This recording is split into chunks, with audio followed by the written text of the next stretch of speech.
I'm Matt. I'm Shane. And if you like what you hear, make sure you hit that thumbs up button real hard. And make sure you subscribe to Comic Movie Marks. And also click that little bell for all of the notifications. Whee! Always remember, if Trailer Trash can do it, anyone can do it. Hello and welcome everyone to another Comic Movie Marks video. Comic-Con! Rock on! Woo! Comic-Con style, yeah. So obviously, Comic-Con, a lot of stuff came out. We are going to do several videos, and they are all involved with San Diego Comic-Con and everything kind of surrounding it. This one, we are going to be talking about the non-DC stuff. So we're going to be talking about Glass, a little bit of Godzilla, throw in maybe a little Venom news, and yeah. Probably not, because there wasn't much Venom news. Yeah. They didn't really tell us shit that we didn't know, and they didn't show any trailers that we could see anyway that weren't there. So, well, I did think it was what we were just talking about before we hit record. I don't know if you wanted to throw in that little entertaining snippet. I don't know. Somebody asked Tom Hardy if he could ever meet Tom Holland in the universe, you know, Spider-Man versus Venom. And it kind of made it like the joke that he would actually just beat up Tom Holland himself. Like, just, it was a weird way he said it. Like, he, you know, that thick accent of his, and it's just like, what? Like, I couldn't quite tell if that's what he was getting at, but it seemed like he was kind of saying he would just beat up Tom Holland, like it doesn't have to be in a movie. So anyway, that's our Venom news. Next we have I thought it was entertaining. I thought that was pretty funny, so decided might as well prompt you for it. I may have misinterpreted it, I don't know, but it was just weird the way he said it. Just so, and like he gave this look, so I don't know. All right, so we got Godzilla, King of the Monsters. Real quick little backstory. Shane and I actually personally really love the first Godzilla movie that came out of this little reboot series, the American reboot series, I guess you could say. I kind of felt like we were on the minority side of that. It felt like a lot of people were bitching and complaining because they didn't show them enough or something. I don't know. Yeah, I do remember a lot of people bitching that it took forever for him to be shown, and we talked about it. We kind of correlated it with wrestling, that there's a build to it, and that was perfect for us. The storyline was it worked for what they were trying to do, but yeah, fucking really enjoyed the first one, and I do remember we were kind of on the minority, and I actually started seeing a lot of people today on Twitter and social media saying, even though I didn't like the first one, this second one looks badass. I guess since it's tied in technically to the MonsterVerse, King Kong, we were a little on. We liked it for the most part. It was okay. We thought it was kind of generic. If you guys ever want to kill like an hour, back in the day when we did podcast style stuff, the King Kong review is probably one of my favorite reviews, because that's before we did all clips on YouTube and stuff. It's just a solid picture. It's just a podcast. And it's one of my favorite ones. Did we really go an hour talking about King Kong? I'm pretty sure. It was like an hour long. But we just shit-talked everything. And, you know, we said one of the members of the Beatles was Paul Newman. We called Samuel Jackson Agent Smith. We were just like all over the place. I'm pretty sure instead of saying one of these King of Monsters, I said one was a Pokemon. Yeah. I think we were comparing King Ghidorah to a Charizard. It was great. It was really great. Oh, the after credit scene and then the dead monkeys next to each other look like Martha and shit. And we were just Mothra. We were just having Mothra. Anyway, we were just having fun with that one. So if you ever have an hour to kill, check that one out. If you just fucking want to hear us just ramble on. Anyway, so Godzilla, King of the Monsters, the first official trailer. It kind of starts off a little odd to me. I don't know what it is about children in disaster movies, but they've been doing this more now. Predator has a child in it. Now we have Godzilla has a child in it, and then like the DC movies that we'll talk about later all start off with their kids and stuff like that. So this was like a kid-filled trailer season. So anyway, go ahead. Just bringing the audience in, I guess, with the kid. My wife said that the person who's at the beginning of the Godzilla trailer is from Stranger Things. Yes. Okay. 11. I was not I was not aware of that, like but there you go. So it's an interesting tidbit for me and anyone else who maybe never watched Stranger Things. Yeah, you're like the only one, dude. Congratulations. So, man, does this trailer just it's just simplistic things in life, you know? I don't know why, but her just staring at the flags and then them whipping just to the side, going the other direction. The storm a-coming. Oh, yeah. I mean, goddamn, dude. This just looks great. And I kind of actually like the little narrative that they were giving in the beginning, that humans are the parasite, we're the problem. Yeah. I kind of like that. Your disease. And I'm the cure. But then it kind of got a little weird when she's like, we need to collect all the Titans. It sounded like Pokemon almost, or something. Like, I thought the same thing. I was like, so what are you gonna do once you find all of them? Like, that's the goal, is to find them all. But don't you think they're just gonna take back over the world? Yeah, releasing all these giant killing monsters. Yeah, that's what's gonna save the world. Right, exactly. And you start seeing them coming out of each of whatever their hiding place, a volcano or whatever. You know, different things. So you start to see some of that. So they are kind of releasing the monsters, but I don't know what you hope to gain. And it's very apocalyptic type feel, which I think is pretty badass. And I do like the humans being the parasite as kind of the theme, at least behind this first trailer. I kind of know a little bit more about this movie than what the trailer really presents, because I follow a couple other movies pretty deeply, like Predator, this one. I'm not going to give anything away, but I kind of know where this might be going.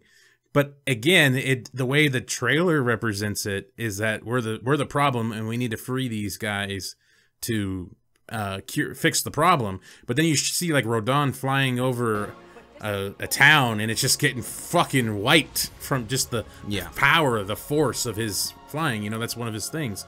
It's kind of funny, to be honest. I'm like, good thing you released him.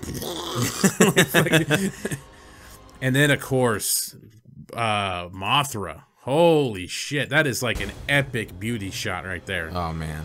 That is amazing. That is some amazing artwork. That just looks great.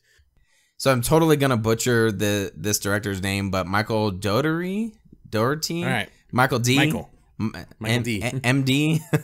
I want to give him props just based on the trailer alone at some of these shots, and as you said, like Mothra looks fucking badass. As each of the monsters are kind of coming through, looks fucking awesome. Godzilla, there's some great shots. I can tell this is gonna be a very visual movie in certain aspects, and so far the trailer has totally just brought me right in. Oh, it's epic. This is fantastic. And I'm gonna be honest, I'm watching this trailer, out of all the trailers we did see so far, and we're recording this Saturday evening, this is my favorite. This is my favorite, and I don't know why, really. I just love Godzilla. I really, really love Godzilla. I love that first Godzilla movie. And I love these creatures, and King Ghidorah. Are you kidding me? And then we even have a little bit of this guy. I'm not sure who this actor is, but he's channeling his inner Jeremy Irons from Lion King. Long live the king. Yeah, I noticed that too. Scar. Oh no! Does that mean this woman's gonna get thrown out of the thing?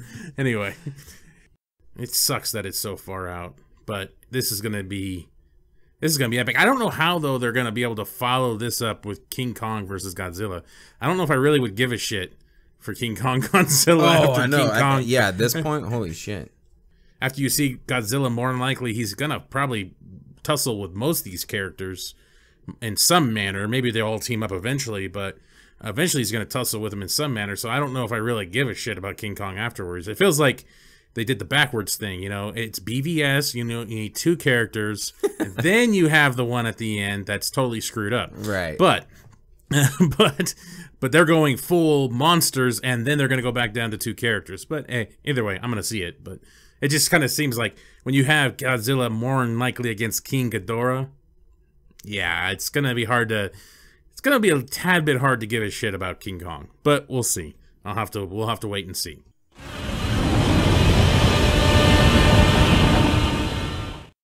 All right, now we'll move on to Glass, probably one of my most anticipated movies of 2019. I don't know. I'm loving the beginning of 2019. It's going to be so awesome. It's going to be so different. We got Glass. I'm pretty sure Hellboy is coming out early on. We got New Mutants and stuff, but here we got Glass. Holy shit. So your favorite trailer of the weekend was Godzilla. Mine actually was Glass. I watched this trailer a couple times, and I'm getting goosebumps watching it. I feel like this is really building to something, and I hope it goes into the direction I think it will, and that this psychiatrist thinks that they're the ones who are crazy, but actually they aren't, and they're going to show the world, no, we have powers, and it just looks fucking awesome. And what a way to build to it, to see all of them on the screen at the same time in the same fucking room. And some of the shots that we have in here, I can't wait for the M. Night Shyamalan universe to continue to build. We continue what was happening in Split. If you haven't seen Split, check out Split. I'm not going to really try to ruin too much of Split, just in case you haven't seen it for some reason.